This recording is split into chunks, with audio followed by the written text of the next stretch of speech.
Dr. Sarah Chun had seen many things during her 20 years as a veterinarian for the Galactic Wildlife Preservation Society, but nothing had prepared her for what she found in the depths of Station Kepler 442.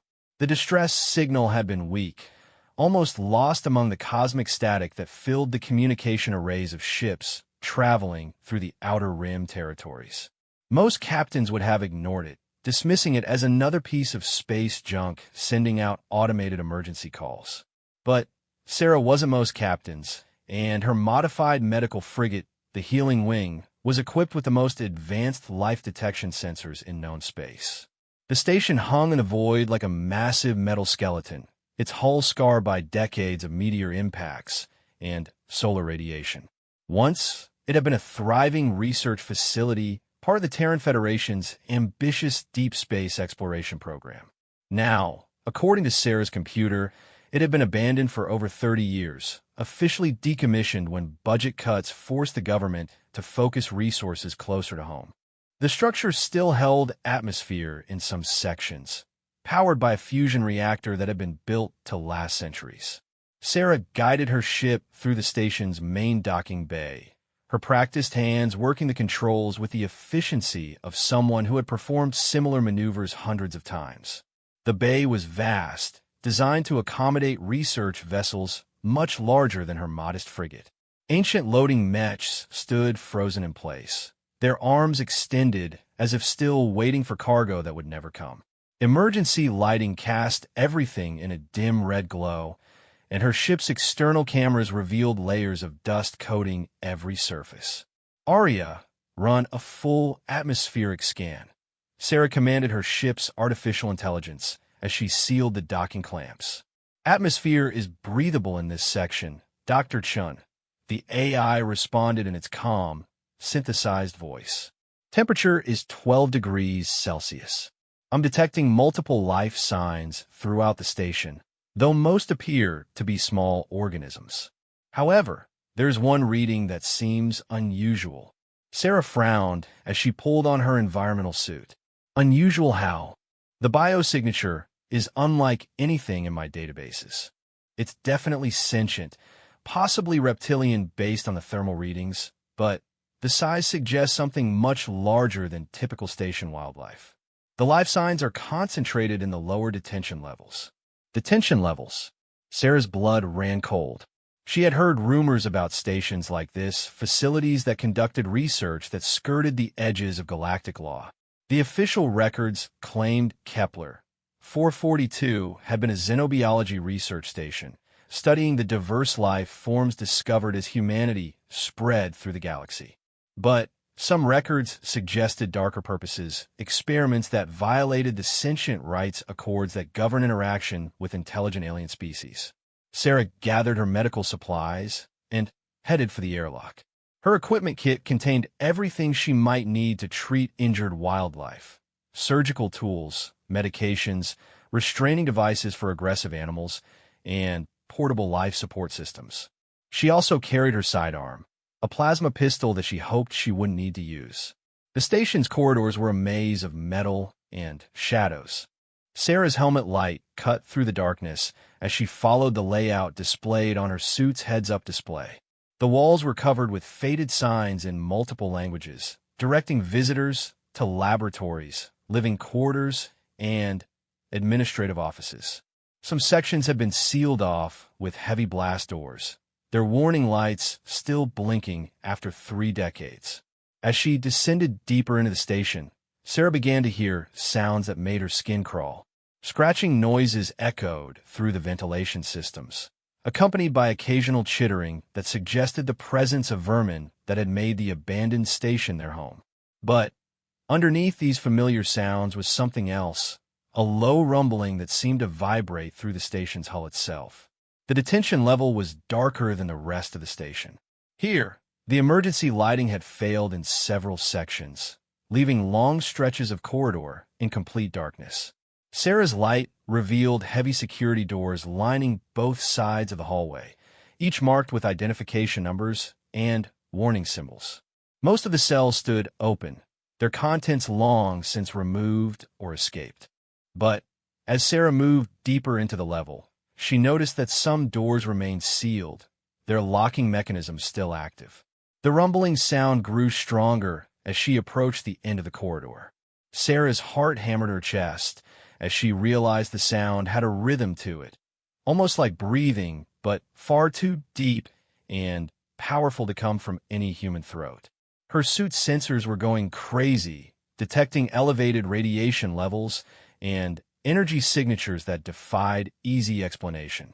At the end of the hallway stood a reinforced security door marked with symbols Sarah didn't recognize. The metal around the frame was scorched and warped as if exposed to intense heat. A small observation window, made of what appeared to be reinforced crystal, was set into the door at eye level. Sarah approached slowly, her medical instincts warring with her survival instincts. When she peered through the window, her breath caught in her throat. The cell beyond was larger than the others, more like a small chamber than a prison. But it had clearly been designed for containment rather than comfort. The walls were scorched black, and deep gouges in the metal suggested something with powerful claws had tried repeatedly to escape. In the center of the chamber, chained to the floor with restraints that looked far too heavy for any normal creature, lay something that made Sarah question everything she thought she knew about the galaxy. It was a dragon, not the mythical creatures from Earth's ancient legends, but something real and breathing and undeniably alive. The creature was massive, easily 15 feet from nose to tail, with a serpentine neck and powerful limbs that ended in razor-sharp claws. But what struck Sarah most was its coloring. Instead of the green or red scale she might have expected from childhood stories, this dragon was pure white, its scales reflecting her helmet light like polished alabaster. Its eyes, when they opened to look at her, were a pale pink that spoke of albinism. The chains were embedded with what looked like energy dampeners, devices that glowed with an ugly blue light and seemed to cause the dragon pain whenever it moved. Sarah had never seen a dragon before, had never imagined they were real. But her training as a veterinarian kicked in, overriding her shock and amazement. This was a creature in pain, a being that needed medical attention. Everything else was secondary to that simple fact. She searched for the door's release mechanism and found it set into a control panel beside the frame. The display was in the same unknown script as the warning symbols, but Sarah had learned to read alien interfaces during her years of working with non-human technology. After several minutes of careful manipulation, she heard the heavy locks disengage. The door slid open with a grinding sound that spoke of decades of disuse. The dragon's head lifted as Sarah stepped into the chamber, and she found herself looking directly into those pale pink eyes. There was intelligence there, unmistakable and profound. This wasn't just an animal. It was a person, a thinking being that had been trapped in this cell for who knew how long. "Easy," Sarah said softly, her voice carrying clearly through her suit's external speakers. "I'm here to help." The dragon's eyes never left her as she approached slowly, her hands visible and empty of weapons. She could see the creature's nostrils flaring as it tested her scent, and she wondered what conclusions it was drawing about this strange human who had appeared in its prison.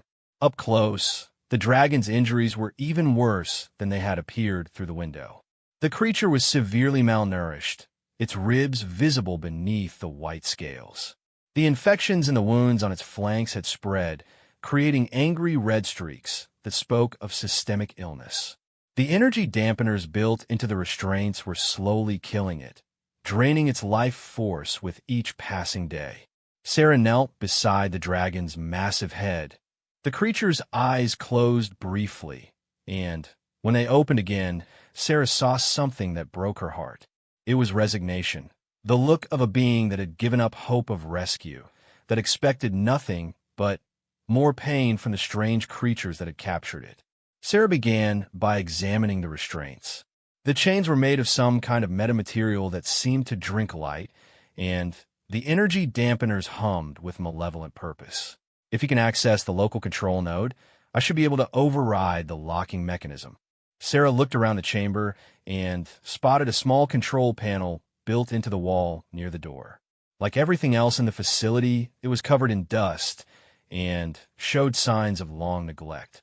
But when she activated it, the display came to life, showing what appeared to be monitoring data about the dragon's vital signs and the status of the restraint system.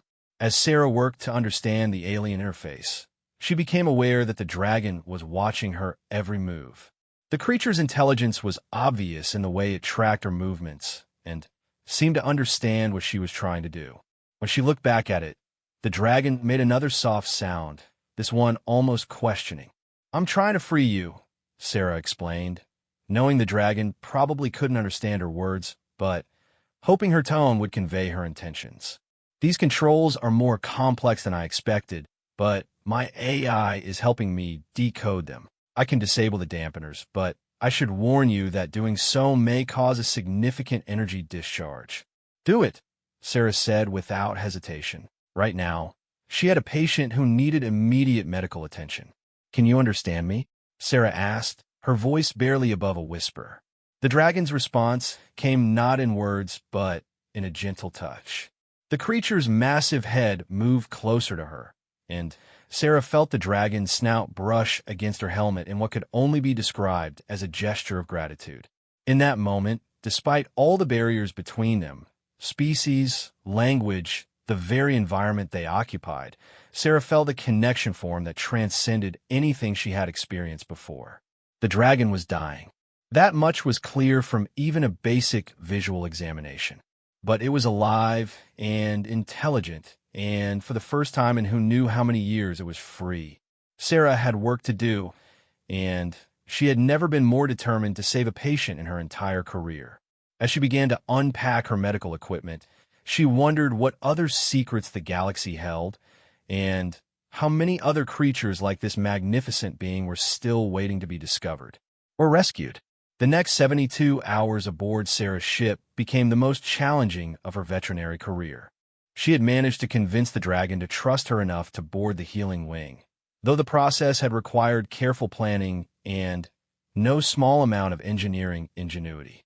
The dragon, who had somehow communicated that its name was Zara through a combination of telepathic impressions and careful gestures, was far too large for any of the ship's standard medical bays. Sarah had been forced to convert her main cargo hold into an improvised treatment facility.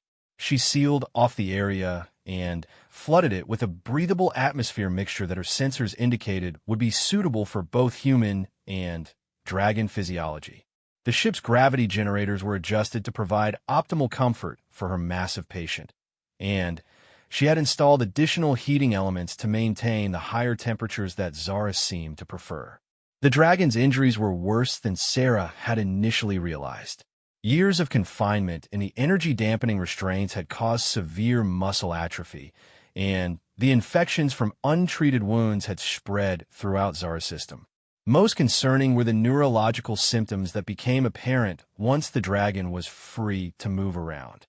Zara's coordination was poor, and there were troubling gaps in the creature's memory that suggested possible brain damage from prolonged exposure to the restraint system's suppressive fields. But as Sarah worked to treat these physical ailments, she discovered something remarkable. Zara's species possessed natural regenerative abilities that surpassed anything Sarah had seen in 20 years of xenobiology. When properly nourished and given the right medical support, the dragon's body began healing at an accelerated rate. Wounds that should have taken weeks to close sealed themselves in days. Damaged tissue regenerated with startling efficiency. More importantly, as Zara's health improved, so did the communication between them. The dragon's telepathic abilities, suppressed for so long by the energy dampeners, gradually returned. Sarah found herself experiencing flashes of images and emotions that she quickly realized were coming from Zara's mind. The process was disorienting at first, but she learned to open herself to the mental connection, creating a bridge between their two vastly different species. Through this growing telepathic link, Sarah began to learn Zara's story, and it was far more tragic than she had imagined. Zara came from a world called Velthera, a planet in a distant star system that had been first contacted by human explorers nearly 50 years ago. The dragons of Vaelthera were an ancient species, one of the oldest intelligent races known to exist. They had developed a civilization based on harmony with their environment, using their natural abilities to cultivate their world into a paradise of crystal cities and floating gardens. The dragons had welcomed the human explorers with characteristic generosity, sharing their knowledge of advanced technologies and offering cultural exchange. They had even allowed human scientists to establish research stations on their world, eager to learn about the younger species that had traveled so far to meet them. But not all humans had come with peaceful intentions. Zara had been young when the slavers arrived, barely past the age equivalent to human adolescence. A criminal organization called the Obsidian Syndicate had learned about the dragon's valuable abilities through leaked research reports. Dragon scales could be harvested to create armor that was nearly indestructible. Dragon blood contained compounds that could extend human lifespan significantly. Most valuable of all, living dragons could be used as living weapons, their fire-breathing abilities harnessed for military applications. The raid on Vaelthera had been swift and brutal. The dragons, despite their individual power, were a peaceful people who had no experience with the kind of violence that humans could unleash. The slavers used weapons specifically designed to incapacitate dragons, including the energy dampeners that would later be used to restrain Zara. Hundreds of dragons were captured, including entire family groups. Zara's parents had died, trying to protect their young. The dragon's memories of that day, shared through the telepathic link, were so vivid and painful that Sarah found herself crying as she experienced them secondhand.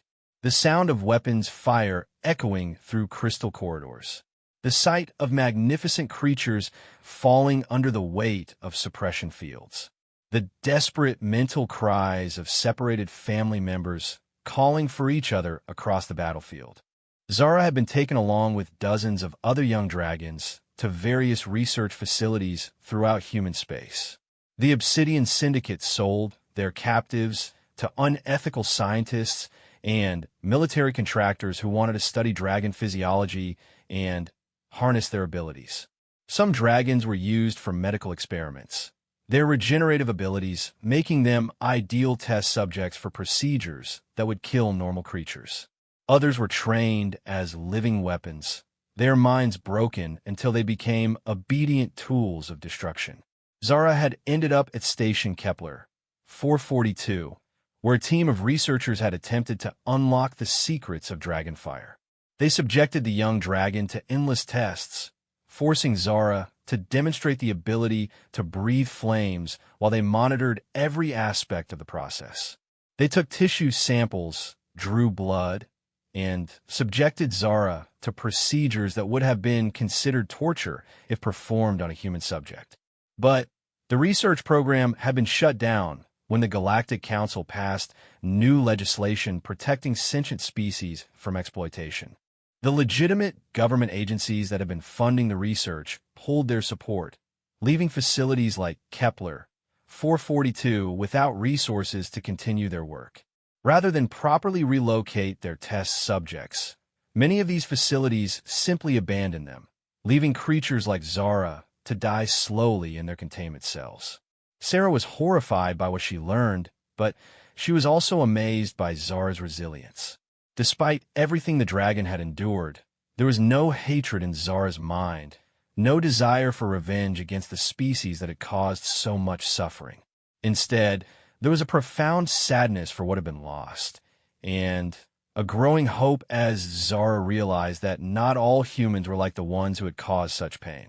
As the days passed, Sarah threw herself into Zara's care with an intensity that surprised even her. She researched everything she could find about dragon physiology, reaching out to colleagues across the galaxy for advice on treating exotic species.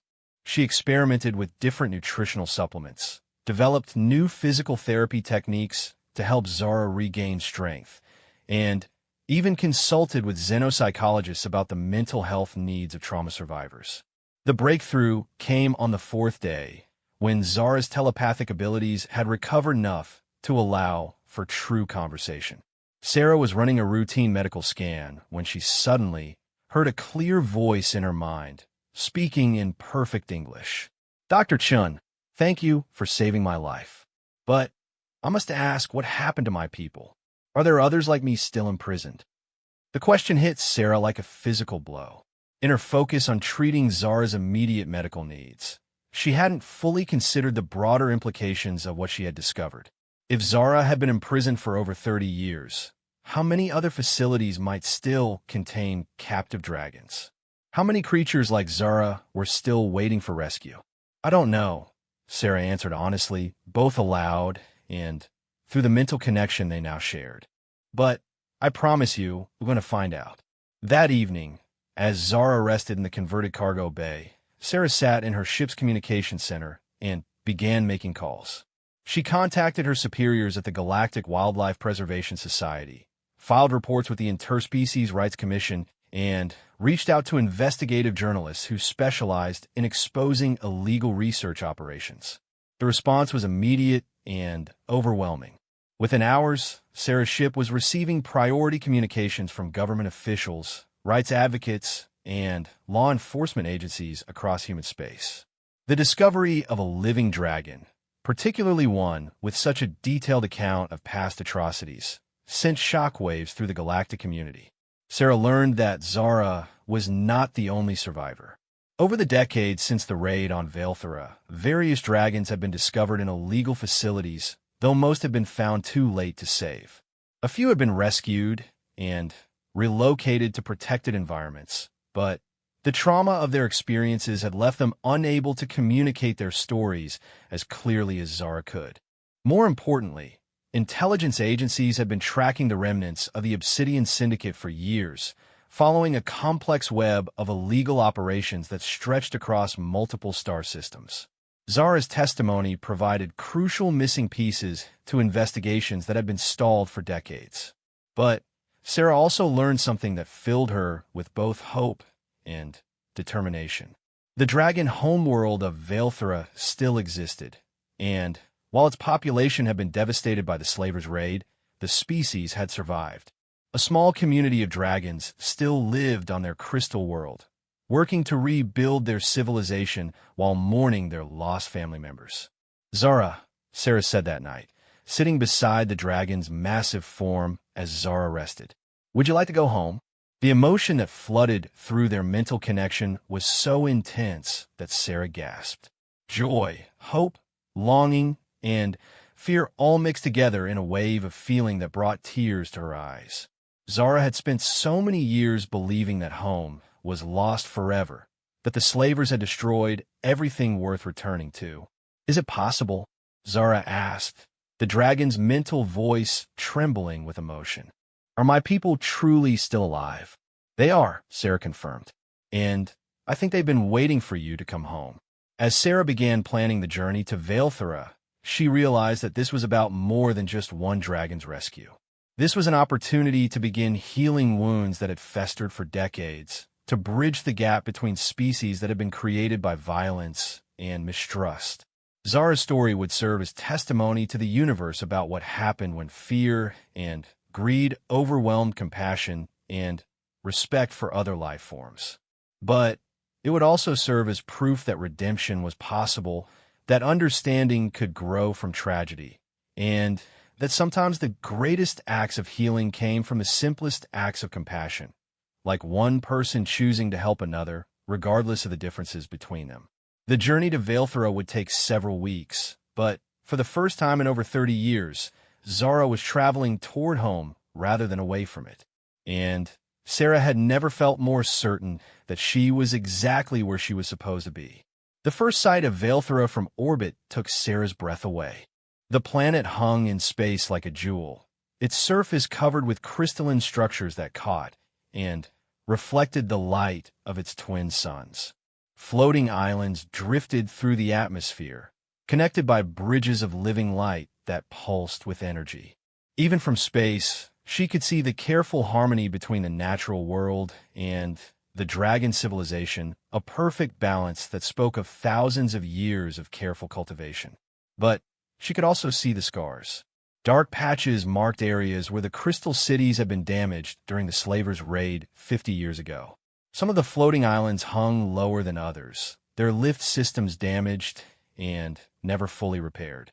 The population centers that remained were smaller than the ruins suggested they had once been, evidence of a people still recovering from catastrophic loss. Zara's excitement was palpable through their mental connection. The dragon pressed against the viewport of the converted cargo bay, white scales shimmering with reflected starlight. After so many years of imprisonment, Zara was finally coming home. "It's beautiful," Sarah whispered, and she felt Zara's agreement flow through their bond. "It is not as it was," Zara responded, sadness mixing with joy in the dragon's mental voice. "But it is still home. My people have persevered, just as I have." The approach to Vaelthra required careful coordination with the planet's defense systems. The dragons had learned hard lessons about trusting unknown ships, and their orbital platforms were equipped with weapons that could reduce an attacking vessel to atoms in seconds. Sarah transmitted the authorization codes she had been given by the Galactic Wildlife Preservation Society, along with detailed scans proving Zara's presence aboard her ship. The response came not through electronic communication, but as a wave of telepathic contact that nearly overwhelmed Sarah's unprepared mind. Dozens of dragon voices reached out to Zara simultaneously, their joy and disbelief creating a cacophony of emotion that brought tears to Sarah's eyes. She felt Zara's shock as the dragon realized how many people had survived, how many familiar minds still existed in the world. Among those voices was one that stood out from the rest, deeper and older and filled with an authority that spoke of leadership. Sarah felt Zara's recognition as this mind touched theirs, felt the dragon's overwhelming emotion as a familiar presence made contact. "Grandfather," Zara whispered, the word barely audible even through their mental link. The landing process was unlike anything Sarah had experienced. Instead of being directed to a mechanical landing pad, her ship was guided to a platform made of living crystal that grew upward from the planet's surface to meet them. The structure formed itself around the healing wing, creating a perfect cradle that held the ship securely while providing access to the planet's atmosphere. As Sarah and Zara disembarked, they were met by a delegation of dragons that took Sarah's breath away. The creatures were magnificent, each one unique in coloring and size, but all sharing the same fundamental grace and intelligence that had made Zara so remarkable. They ranged in color from deep emerald green to brilliant gold to rich purple, their scales catching the light of the twin suns and creating rainbow patterns on the crystal platform. But at the center of the group stood a dragon that commanded attention through sheer presence alone, ancient beyond measure. With scales that had faded to a pale silver with age, Zara's grandfather moved with the careful dignity of someone who had seen both the heights of their civilization and its near destruction. When he looked at Zara, Sarah felt the weight of 30 years of grief and hope flowing between them. The reunion was conducted in silence, but through her connection with Zara, Sarah experienced every emotion. The overwhelming joy of family found again, the grief for those who had been lost, the wonder at how much both dragons had changed during their separation. Zara's grandfather had aged visibly during the years of leadership, while Zara bore scars both physical and mental that spoke of suffering endured. But underneath all the complex emotions was something simpler and more powerful, love that had survived decades of separation and loss. Sarah stood back respectfully as the dragon family reconnected, but she was surprised when Zara's grandfather approached her directly. The ancient dragon's mental voice was warm but formal as he addressed her. "Dr. Sarah Chun, healer and friend to the lost. My granddaughter has told me of your courage and compassion.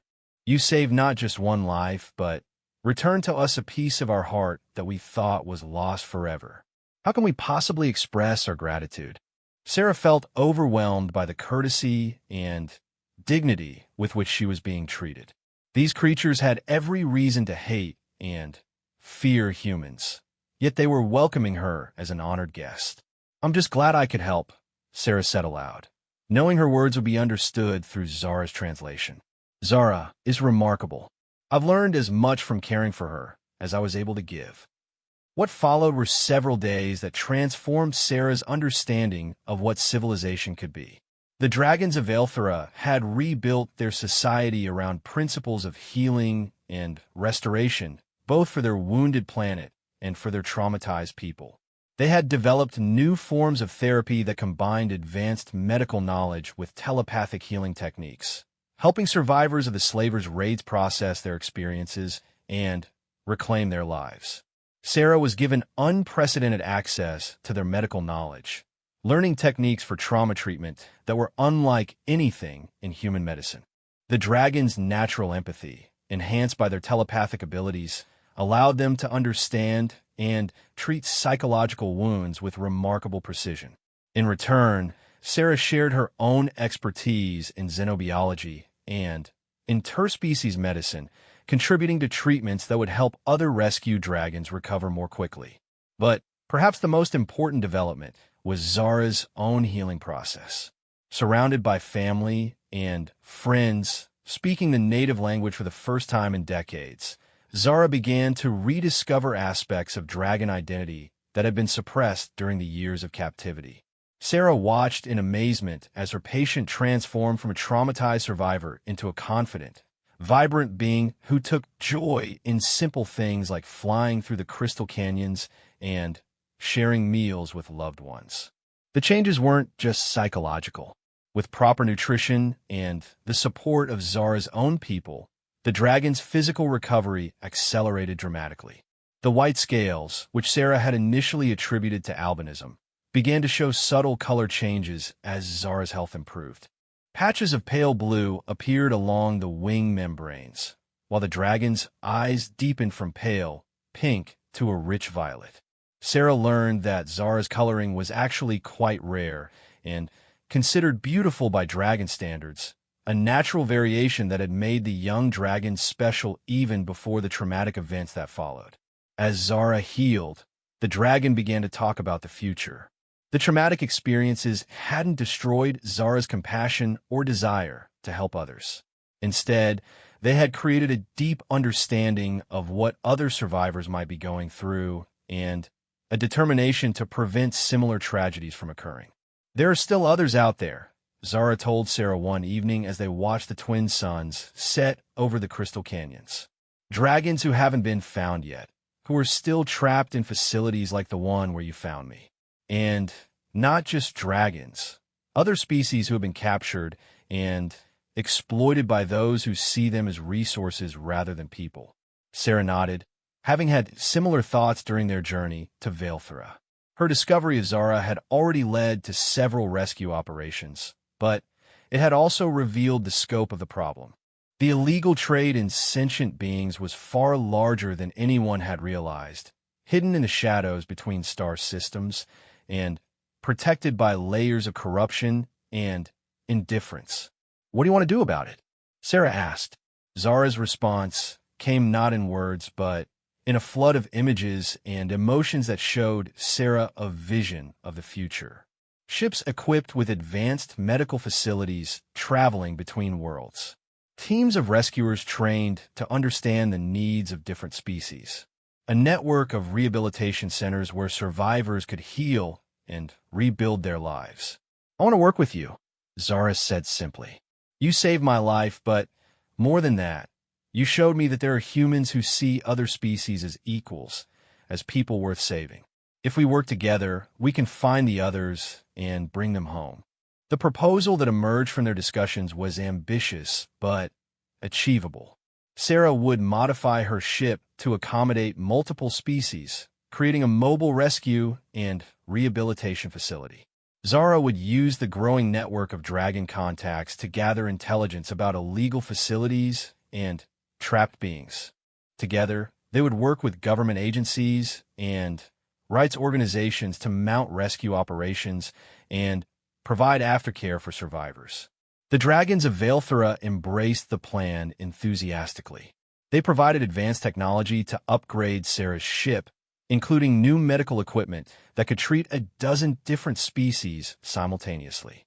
They also contributed crew members, young dragons who had recovered from their own traumas and wanted to help others do the same. But perhaps the most important contribution was the endorsement of Zara's grandfather and the other dragon elders. Their support gave the rescue operation legitimacy and credibility that would open doors throughout the galaxy. When the ancient dragons of Vaelthera spoke, the galactic community listened. The day came for Sarah and Zara to depart on their first official rescue mission. Intelligence sources had located a facility in the Rigel system where several dragons and other beings were believed to be held. The operation would be dangerous, requiring cooperation with military forces and careful coordination to avoid alerting the criminals to their approach. As Sarah prepared her ship for departure, she reflected on how much her life had changed since receiving that weak distress signal from Station Kepler 442. She had set out to answer a routine emergency call and had instead discovered a new purpose that felt more important than anything she had done before. Zara joined her on the bridge as they lifted off from Vaelthera's crystal platform. The dragon had grown during their stay on the homeworld, not just physically, but emotionally.